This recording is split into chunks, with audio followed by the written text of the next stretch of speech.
It's one of those aha moments where you realize that there's something to this guy that needs to be looked at deeper because an individual, first off, doesn't use someone else's social security number and doesn't file legal documents under that. And he surely doesn't use an alias in correlation with it.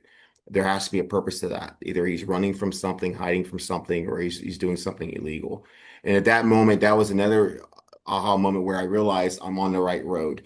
I need to dig deeper into his past because this guy went from being an entity or nobody to me, right, to actually being a real world individual, to being now a real world individual who is shady, that's doing some illegal activities.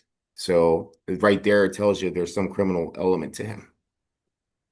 At that point, whenever the FLD identified, I got what I call a hit, which shows me that this individual's name is within the database already.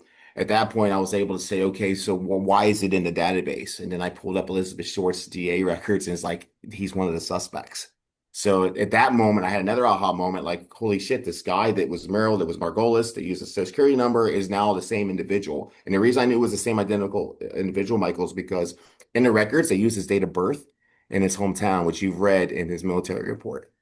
So I knew same birth date, same name, same hometown that we had the right guy.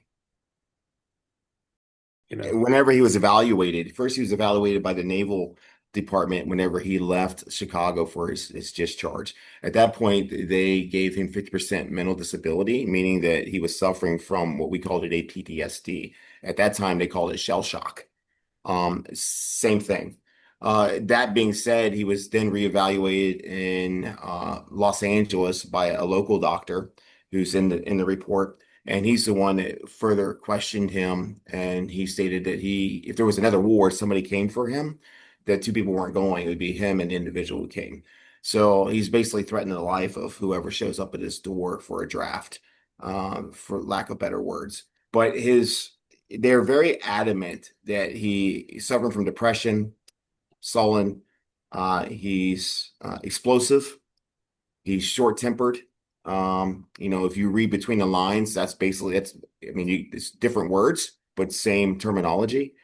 So by today's standards, he would be flagged at the local VA, meaning that doctors would say, okay, this soldier here has just come back from active duty overseas in combat, that he needs to be watched. He needs to have further psychological evaluations. But back then they didn't have the means as we do today.